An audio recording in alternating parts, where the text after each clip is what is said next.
What if I told you that swearing could actually help you heal? Today, my guest is a swearing therapist who proves that sometimes a well placed F bomb is exactly what your mental health needs. If you've ever felt trapped in a toxic relationship, battled self doubt, or struggled to put yourself first, this episode is about to change everything.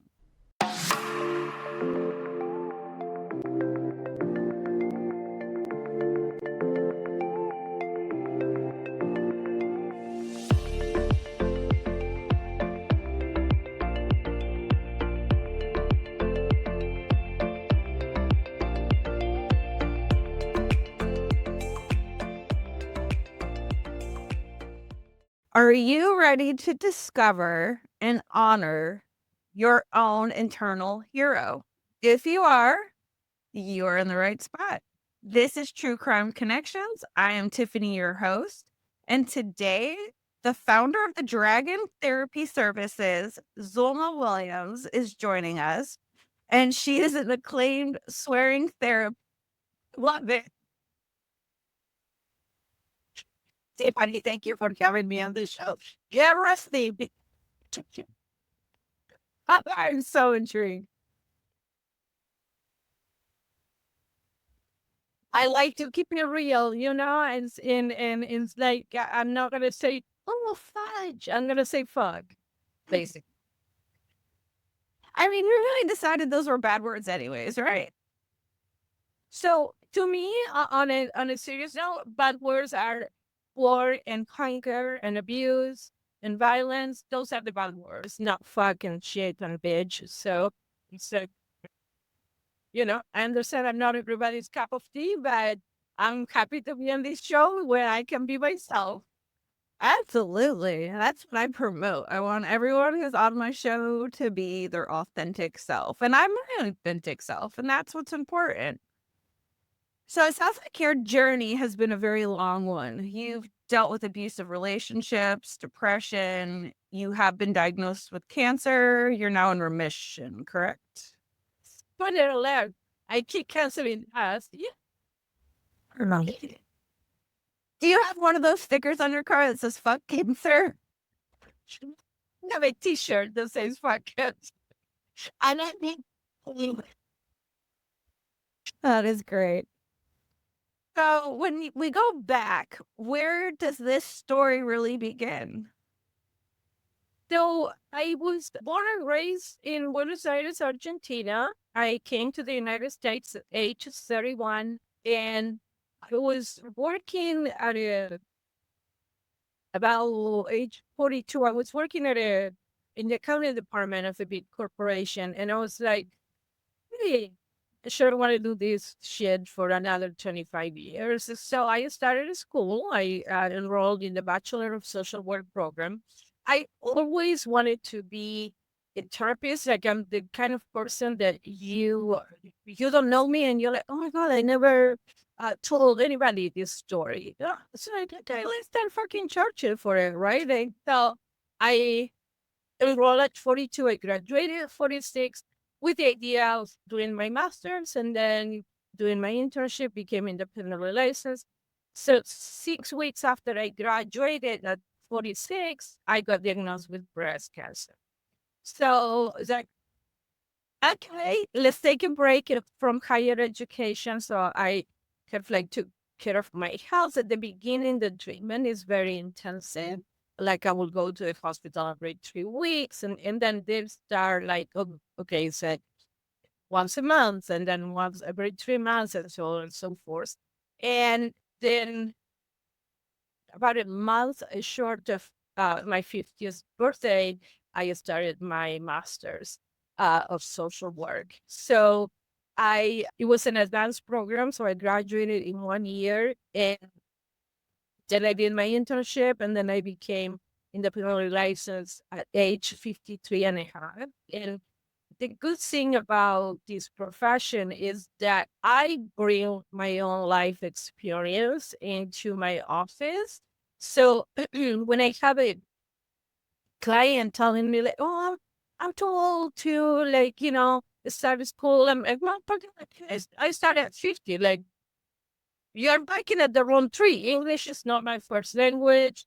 You know what I mean? It's like, how bad do you really want to achieve this, right? Like, so I've been in abusive relationships where like I didn't believe that I was enough or that I deserve to be loved or whatever it might be. And through therapy at that time, bless my therapist, like she has a fucking like half of heaven working with Maya. But I through therapy, I learned that if you want to change the relationship, you need to change yourself. We have no control over the other person, right? We only have control over ourselves. So this is what she said. If you change, the relationship cannot stay the same. What's that? Okay, because I wanted him to change, right? So I start building my self-esteem. This is prior to me enrolling in school. I started building my self-esteem, and then the relationship could not survive because I wasn't that person anymore that he could control, that he can manipulate, and all those things. So if anybody listening is in that type of relationship, I suggest they start by doing therapy, but also by asking, what is my role in this relationship, right? So if, let's say you have children, so you stay in the funny story about having children. So I was fucking 51 when I graduated, right? So I started my internship and my colleagues are 25, right? So they are like having clients and giving suggestions about parenting or whatever. And they're like, do you have children? Like that, don't tell me what to do with my children. They never fucking asked me because I was also, they assumed that I had children, but I don't have children. If you would have asked me, I'd tell you the truth. So I had a colleague, she was 25 and she looks 13. So she was like, they are great. I'm like, well, keep breathing and you're going to be old like me. And they're not going to ask you anymore, like, but so anyhow, going back to if you are in an abusive relationship and you have children, you owe it to yourself and to your children. What kind of example are you giving your children, right? Like you are showing them that it's okay to be mistreated or to be treated this way. It doesn't matter if you have daughters or sons, because if you have a son, you are teaching him that this is an okay way of treating a woman. And if you have a daughter, you are showing her that it's okay to be treated like this. So it's kind of like you really owe it to yourself, but then you are leading your children by example of what you are willing to take and what you are not willing to take. So it's kind of like, how can I tell you, like, oh, don't lie when I'm all the time always lying, right? Like you say, it's kind of like, okay, like, which way does this go? So by putting yourself first, as women especially, we always put ourselves at the bottom of the list, right? Like, well, I had to do like I had to be everything to everybody, but we cannot give from an empty vessel. So it's like when cancer came into my life to rearrange my priorities, believe it or not, I'm too fucking old right now, but believe it or not, I was a people pleaser. So I was like, oh no, like I don't want to offend you. That I'm like, okay, fuck it. Like, I know I'm not everybody's cup of tea, but I'm okay with that. But cancer came to rearrange those priorities because I was like, oh, what if Tiffany gets offended? But the problem is we are not tequila. We cannot make everybody happy.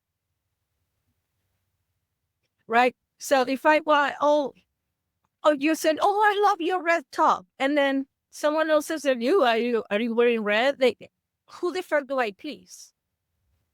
So I look in the mirror, I'm like, oh, I think that this red looks good on me. Fuck it. It is what it is. because I cannot, if I please you, I cannot please the other person.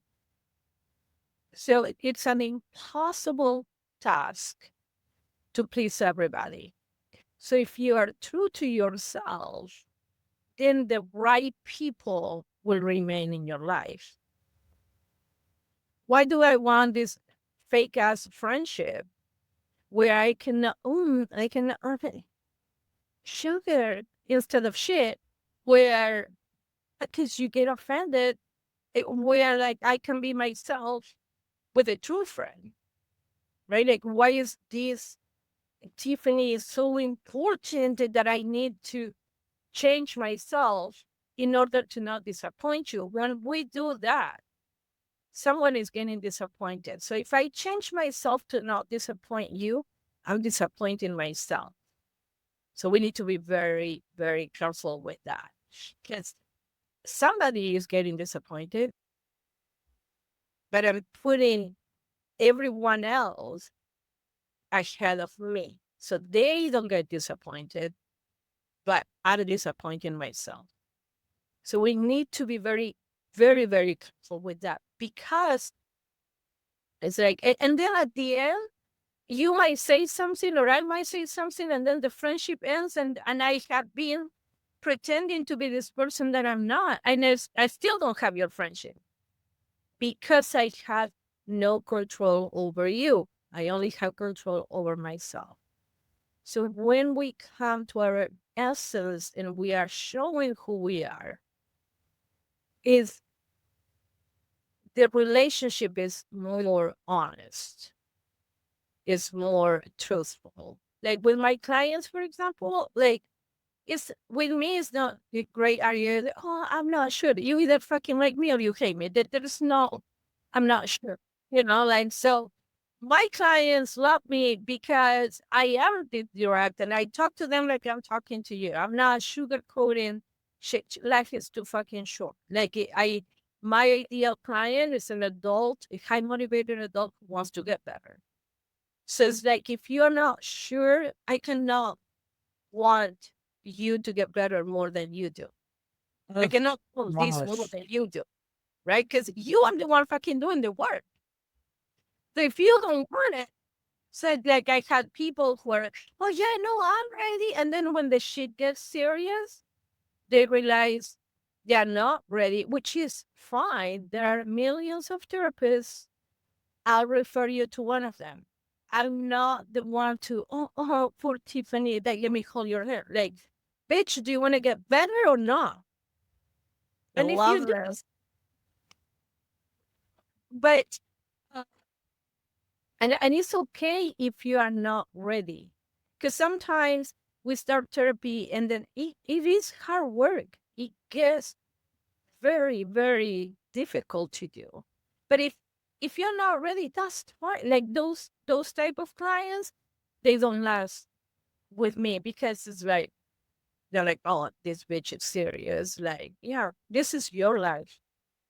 I describe therapy as you are the driver and I'm the GPS guiding. But if you don't turn the ignition, we are not fucking moving. Do you want to get where you want to get to? Because I ain't fucking driving. You. I love that so much. And that is so true. Like, you can't make somebody else be who you want them to be. They have to be who they want to be, who they inspire to be. And if you're not going to do the work, then there's no point in wasting anybody's time, because time is one thing that we do not have enough of. And don't waste it being miserable, second guessing everything. You have to learn to take control of your life. Mhm. Absolutely. And so you let people, I love Mel Robbins, the let them theory, right? Because it's like you allow them to be who they are, and then you get to decide if you want that person in your life. But I cannot be like, oh well, I want you in my life, but you have to do A, B. It's what is this fucking job description? So it's like I observe who you are and what you do and what values do you have. And then I decide if I want to in my life or not. Because I do have control over who do I allow in my life. But again, I cannot control what you do, how you think, whatever, what your values are, right? But we need to be very observant in what if your values don't align with mine, the friendship is not whatever type of relationship is not going to survive. Like I had an issue at the office not too long ago, and it blew my mind. But I understood that this colleague didn't have the same values that so I was expecting her to do what I will do in that situation. It's like, okay, reality check. So I'm like, what the fuck? Like, you are expecting her to have the integrity that you have. Right. Well, welcome to life and the big disappointments, right? When she showed her true colors, then I'm like, oh, okay. I choose to not to do business with this person. But it's kind of like I give you like subconsciously I'm giving you what is called a positive projection. I put on you my good qualities until you prove me wrong. But that's on me. Like if I if I'm like, oh, Tiffany is this, Tiffany is that, blah blah blah, and then you're not. But I put those qualities on you. And then you show me who you truly are. It's kind of like I need to revisit my projection because you were always who you are, but I couldn't see it or I didn't want to see it, whatever it might be. But it's kind of like, oh, okay, so you don't have integrity. And now that I have that information, I make an informed decision about who do I want to do business with, I right? do feel like there is in some people though, like I like to call it the representative term. So you meet someone and they are everything that you want them to be. They say all the right things. They do all the right things. They treat you like you are fucking God. And then 2, 3 months in, the real person slowly starts to creep in because you can't hold a facade forever. The true you has to come out. And that representative starts to little by little back away. I I see love that it. so Yes, much. yeah, absolutely. That's it. So when I start showing you my true colors, then it's the time for you to make a different decision. We always make the best decisions based on the information that we have at the time. So if I don't know you and I meant the representative, I love it. I'm gonna steal it. If I meet the representative and then I start realizing that the real you is not who I thought you were, it's like, okay, sometimes we get so stuck into our own image of the person and we try to make it fit. And it's Mhm. like, you need to make a different decision. If I tell you, like, okay, Tiffany, like, invest in my company and then you're going to have this return on investment the first 5 years, and then it's like the first year goes by and you don't see a penny, and that second year goes by and you don't see it. Like, but I'll be like, no, no, but you trust me, you're going to get your money back. Why would you keep investing when you are not seeing the return? So if you invest for 20 years in my company and then you are broke, we are both broke, don't come to me like, oh, I trusted you. Like, reality was showing you that it's time to make a different decision. We understand a lot better those in terms of financial, because like we think that money is like we are not going to see it again. But the real investment is the time. As you said, we don't have that much time. Time is a commodity we're never going to get back. This time we're sharing together, not neither you or I are we going to get it back. So how are we investing our time in relationships, in a marriage that is not longer working, whatever it might be? You don't have the time. You're not going to get it back. So why do you keep investing? If you cheat on me one more time and then you cheat on me and I forgive you, next time you cheat on me, it's going to be the last time that you cheat on me and I continue. I am perpetuating that behavior. I'm not condoning the behavior, but I'm actively participating in that. So when I tell you next time you cheat on me, I need to stand on that. Because next time you cheat on me, have a good life. They ain't gonna be me, right? No, please forgive me. I'm not gonna, that goes for emotional violence, for physical violence, for cheating, whatever it might be, the behaviors. We are active participants in the other person. We are taking that behavior. We are not a, you can continue to cheat, but I'm not going to be sitting at home waiting for you to stop cheating. That's where my responsibility for my own life comes into play. And that's one of the hardest things to do because I invested, so it's been a 15-year relationship. Well, do I want to waste another 15 years of my life? Because you're not going to fucking change. You're showing me your true colors. So because I invested 15 years, I'm going to give you another 15.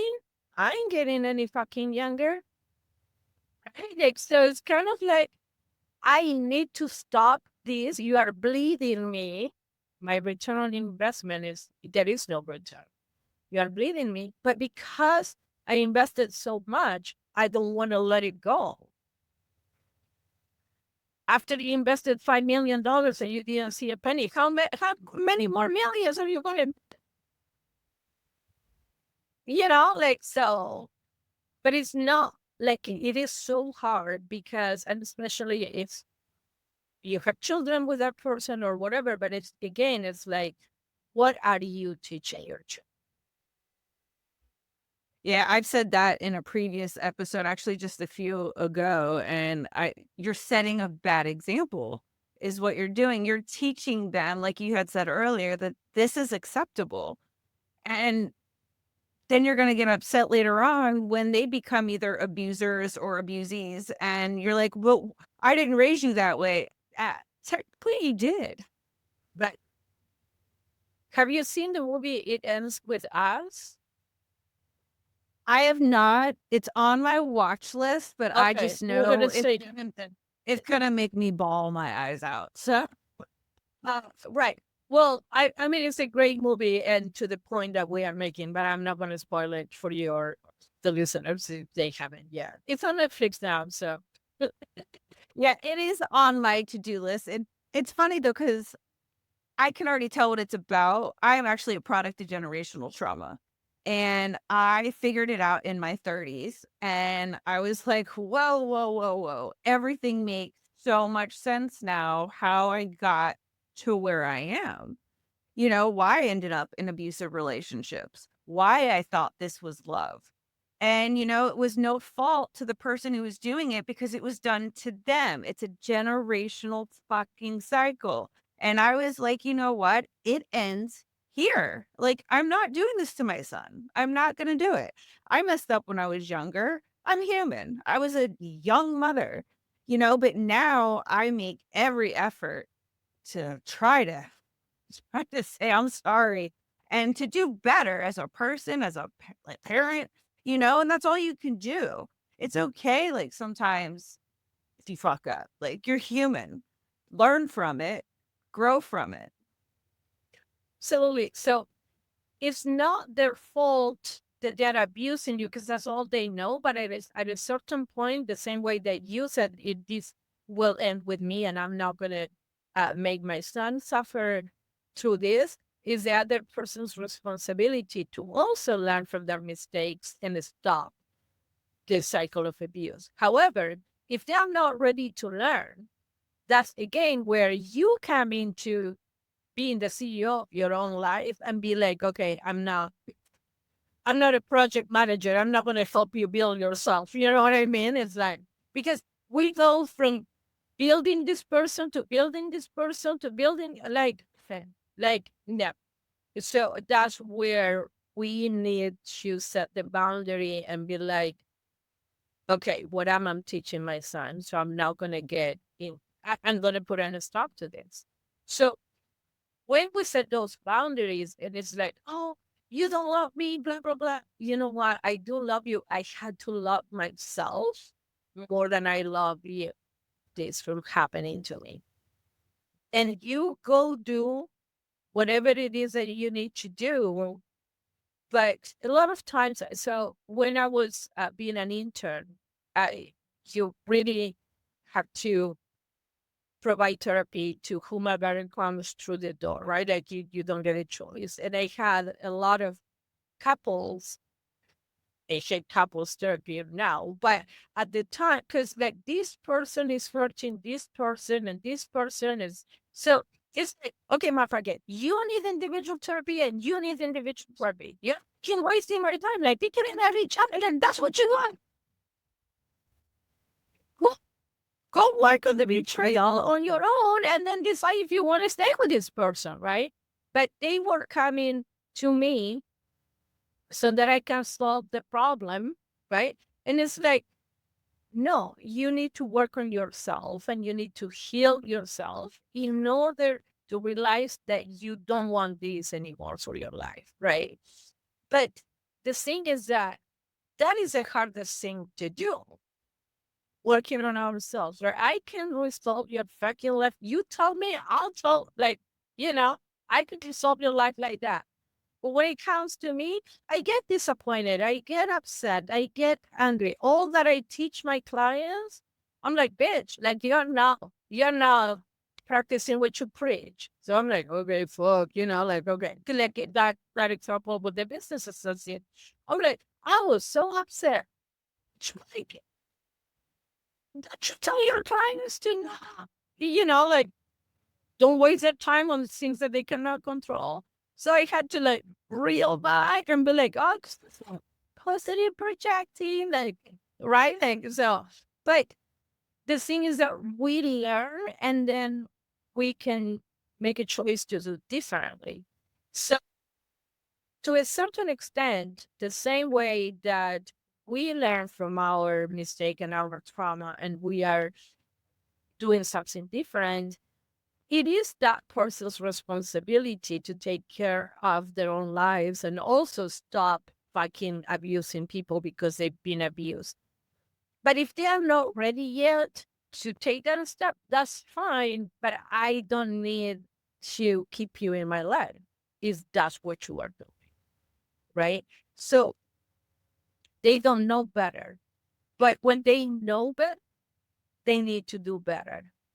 And if they don't, it is my responsibility to not allow that type of energy in my life. Life is complicated as it is.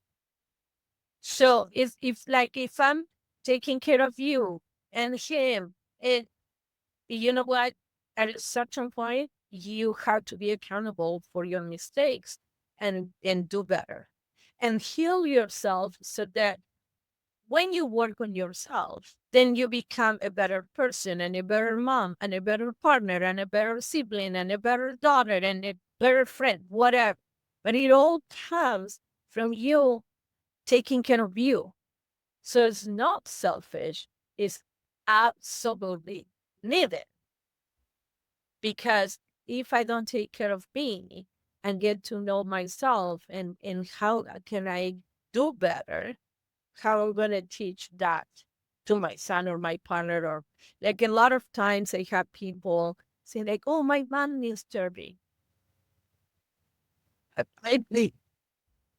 That's why we are fucking kids.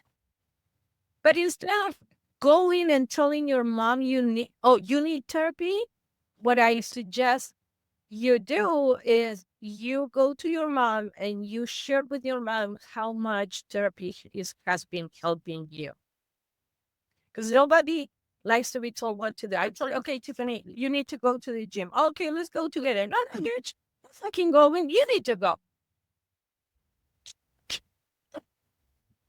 Hey, right? But if I tell you, I start working out and I feel better and it might inspire you to go to the gym with me because I'm leading by example.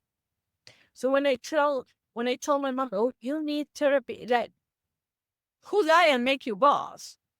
But if you plant the seed, like, oh my God, I started therapy and it's really helping. I didn't even know what to expect or whatever. Then I might inspire you for you to seek that. Because it's like, oh shit, like, yeah, you're looking better and you do feel better and blah, blah, blah. And you're making different decisions and well, it's available to you too. But I'm not telling you what to do. I'm leading by example. Going back to a young person telling me, I'm too old to go to school. Like, listen, I did it at 42. I did it at 50. Like, what the fuck are you talking about? Oh, I want to be a podcaster. Fucking 59. I started doing podcasts. Like, what is stopping you from starting? By the way, bless your heart for doing this, because like I know it's a lot of work. Like I just want to be a fucking guest for now. Like it costs too much.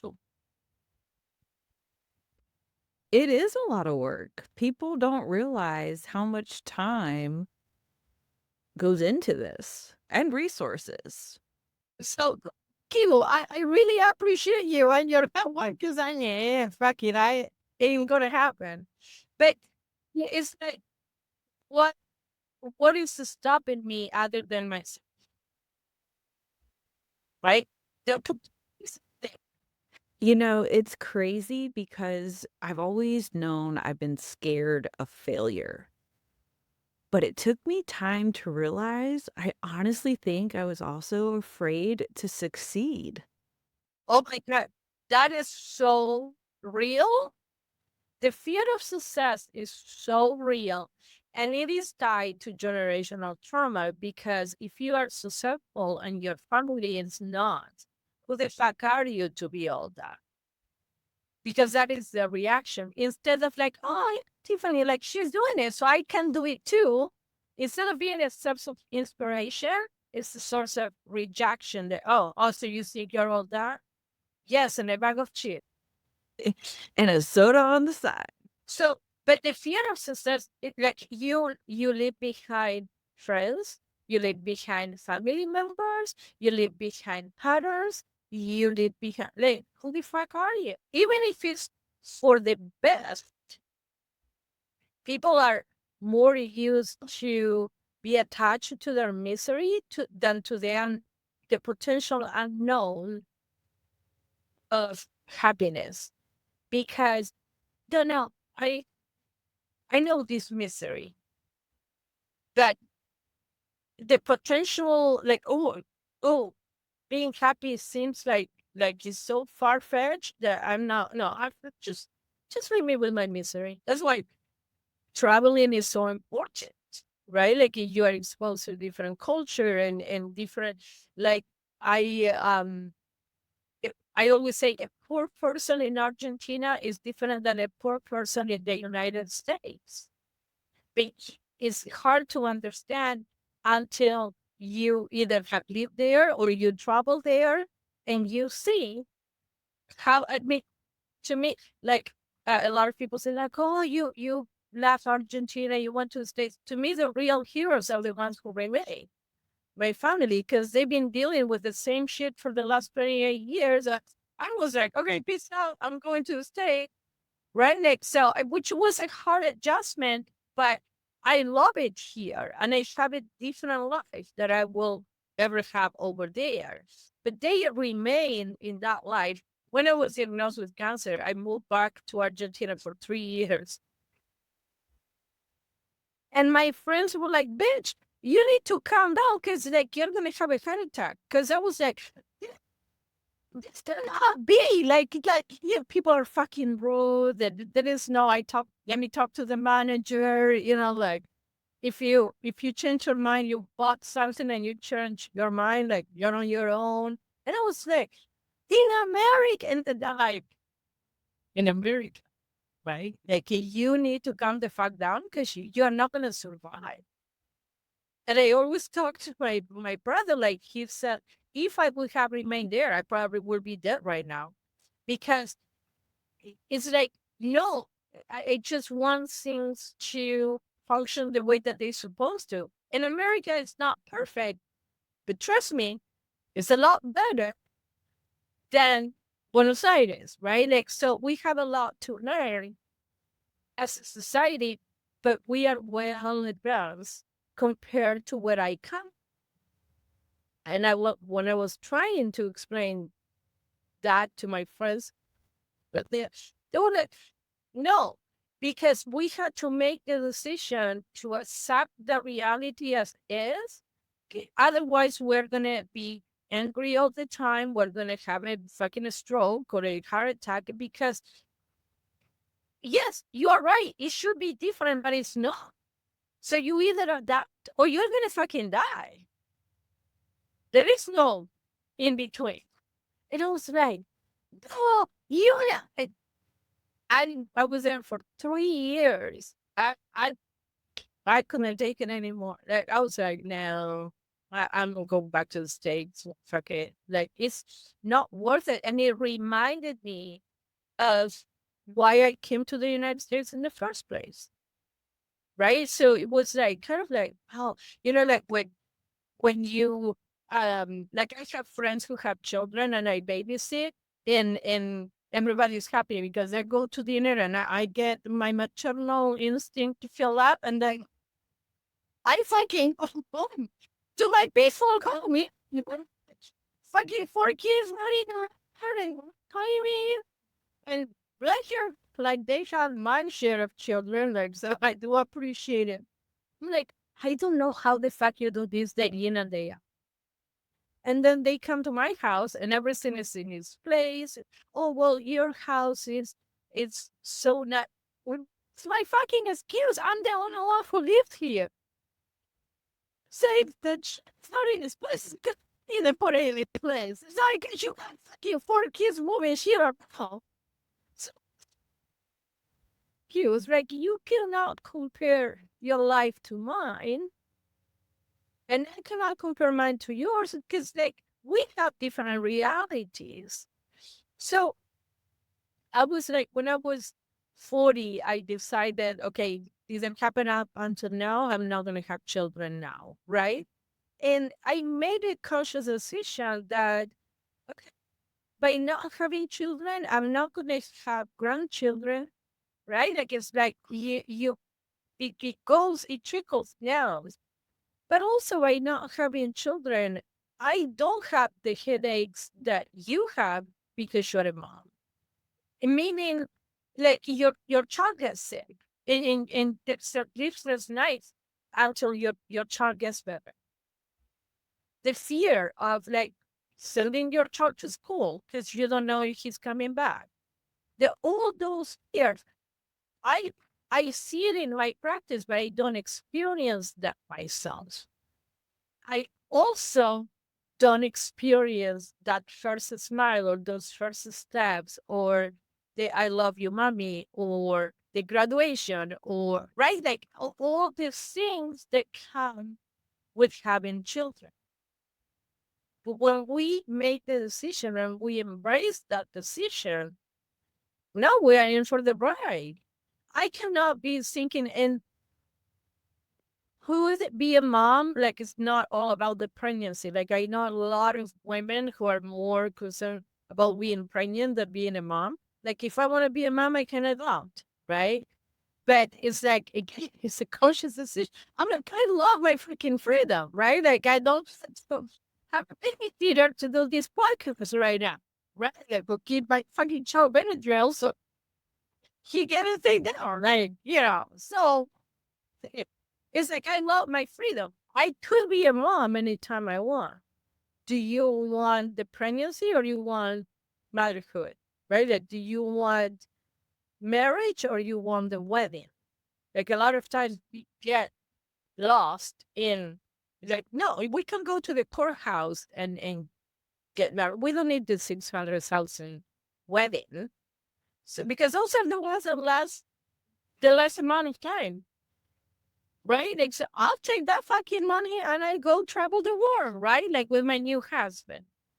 But sometimes we get lost in that. It's like, do you, if you want it, you can still, like, if I want to be a mom, I can still do it. But I consider myself, it will be selfish if I adopt a kid because I'm already 59. But when the kid graduates, I'm going to be fucking with the book and like going to the graduation. It's my fucking making that long. A lot of times, like, we don't understand the repercussions of our decisions.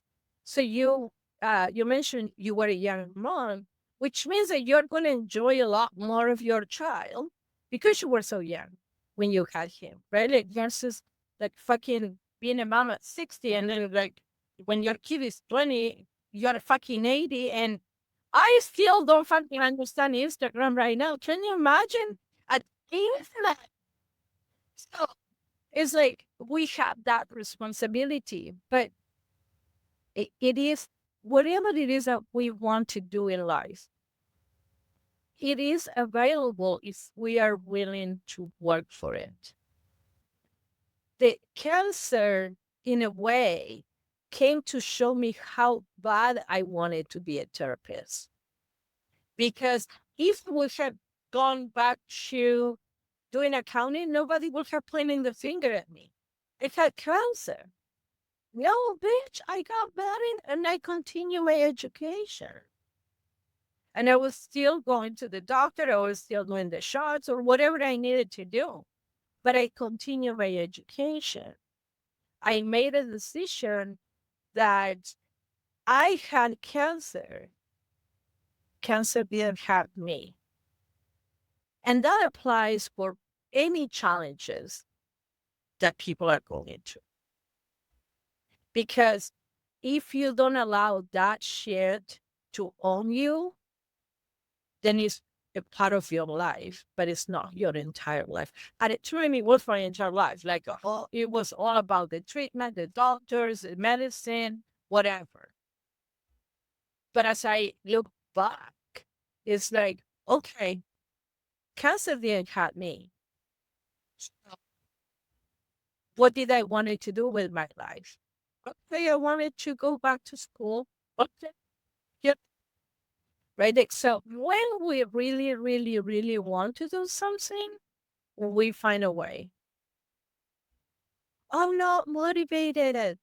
To me, motivation is fucking overrated. You have done shit you were not motivated to do all your entire life. You didn't tell yourself like, no, you know what? I'm not motivated to change your diaper. Like, sorry. You fucking got up and you did. You and you were taking care of the human. It's not the motivation. You go to work and you're not fucking motivated to do it, but you fucking do it because you don't want to be homeless. So motivation is not the same. So I told my clients, you need to become Nike and just do it. Because if you wait for the motivation, it might never come. Exactly. And sometimes it's just that little push we need to then gain the motivation that we need to keep going and to succeed. Right. I'm full of what I call bumper stickers, right? Like this, I play with bumper stickers. It's like you have done shit all your life that you were not motivated to do. But I had to. No, you don't. The only thing you have to is pay taxes and die, and the first one is optional. You chose to, right? Oh, I don't want to go to the gym today, but you fucking go. Oh, that's a choice. Well, I get to get my workout done.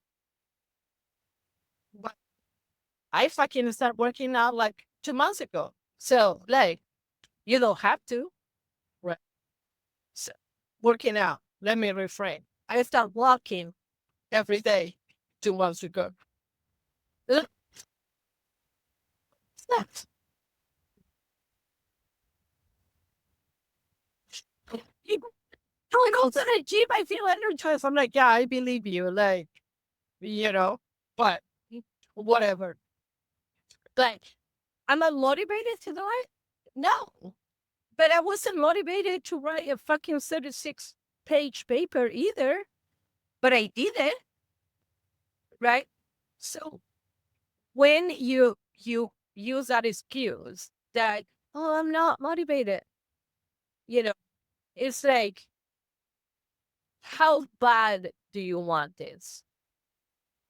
How bad do you want the shower? To me, like, I don't do cooking. I'm too much of the princess. Like, I want a fucking toilet. I want a shower. So I might not want to work, but I like the benefits of having a shower and taking a shit in the toilet. So, because I need to pay the rent. To be home, but I want to take it. Yeah, it's not so bad. I just want to take a shit on the toilet. So I had to make decisions to make that happen. I don't want to ride the bus. So I had to buy a car and take care of the car. I didn't have a car in Argentina. Like, that helps me appreciate a lot more everything that I got in here because I didn't have it over there. But also, it's kind of like how you really need to be true to yourself and find out how bad do you want what you say that you do. Because if it was easy, everybody will do it, right? But it's like, do you really, really, really want this? Because if you do, you're gonna find a way. I know people who get up at fucking 4 o'clock to go to the gym. I'm like, what? What? Just you know what I mean? In doctor at 4 o'clock in the morning. You know, like, meanwhile, I'm not a morning person. So that's why my first appointment in my practice said, no, do you want this? Because you're not going to get this at fucking 7 o'clock in the morning. Like, you know, so when I was an intern, I had to start at tracking 8 o'clock. So I would get up at 5. But now that I have my own practice, yeah. Well, 8 o'clock on Monday works better for me. Okay, I give you a referral. All of a sudden, you can fucking accommodate. If you want that surgeon or that doctor, you're going to fucking accommodate your schedule because he only sees patients on Wednesdays at 3 p.m. I'm the same way. I'm not that surgeon, but you want my services. Tuesday, Wednesday, Thursday from 12 to 6. As, but I don't take it personal one way or the other. Like, if you like, well, but I want to work with you. Okay, it has to be a Tuesday, Wednesday, or Thursday from 12 to 6. You know what I mean? Like, because when we start making concessions for that, so if I'll make an exception for you and I'll see you on Monday at 8. Well, first of all, you're not going to get this. But second of all, I'm going to start growing resentful towards you because, oh, well, why did I say yes to Tiffany? And now I've had to fucking get up and pretend I'm awake. And if you really, really want to work with me, you're going to find a fucking way. So I don't apologize for my schedule and for my business structure. I give myself a 4-day weekend every week so I don't get burned out. Right? So is it, oh, I wish I could do that. Why can't you? Colleagues, right? Why can't you? I have colleagues in private practice who work 60 hours a week. And what the fuck are you in private practice for? So, yes, they are making a lot more money than I am, but in this period of my life, I just want to have a balanced life. It's not about, and we all have different goals, which is fine. But it's like, you know what? I don't want to be making 250,000. I mean, I would. We too old for OnlyFans, but it's like, if I can make 250,000, I would. But it's like, that's not my objective at this point. I want to have my 4-day weekend so that I can fly to San Diego if I need to and be at the beach and whatever, right? Like, so I made it work for me. I don't work for my business. I make my business work for me. So that comes with a lot of, I'm not apologizing. Like, I have colleagues who will be like, you said, oh, no, I really, really need Mondays at 8. And they will accommodate. And then they fucking bitch to me because they have Tiffany. I'm like, it's like, why didn't you say this? And if you dare, then fucking deal with it. Don't fucking come crying to me. Like, it's your decision. And like, so I fucking talk too much, but I would like to, I know we need to start wrapping up, but I would like to leave the audience with whatever, if you woke up today, that means that your mission in life is not done. So, however you need to push through today, just whatever you do is just for today. And if today is too long, just do it for 1 hour. And if 1 hour is too long, just do it for the next 15 minutes. And you push through whatever the fuck you're going through for the next 15 minutes. You have 100% track record of success about overcoming your challenges. How do I know? Because you're here. Whatever shit happened to you could not take you out. Otherwise, you wouldn't be here. So remember that. This is not me, oh, I'm going to make Tiffany feel well, feel good. This is your own fuck. I don't even know what trauma you went through. But whatever trauma you've been through could not take you out. So remember that. You are more resilient than you are giving yourself credit for. So if you woke up today,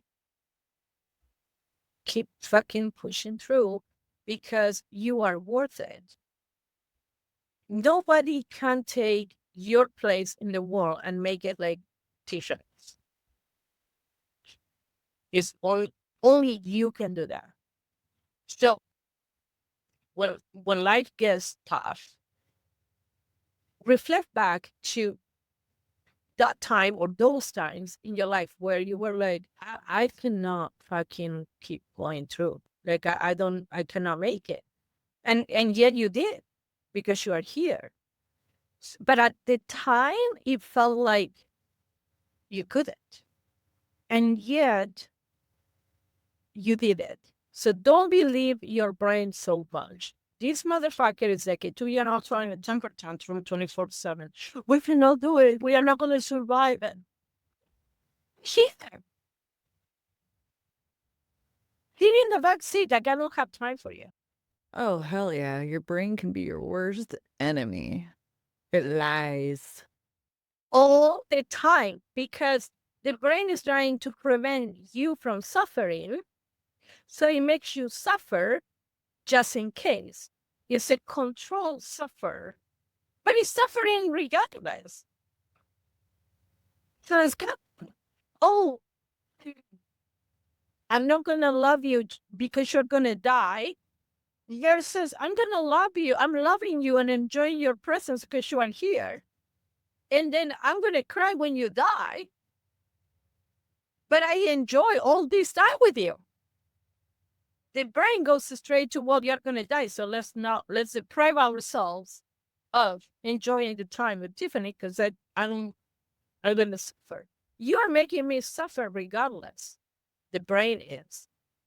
So it's like, okay, thank you for popping up. Right now, I'm doing the podcast, so I don't have time to fucking pay attention to what you want me to believe. And then you start selecting the shit that you're going to focus on. What are you going to give your energy to?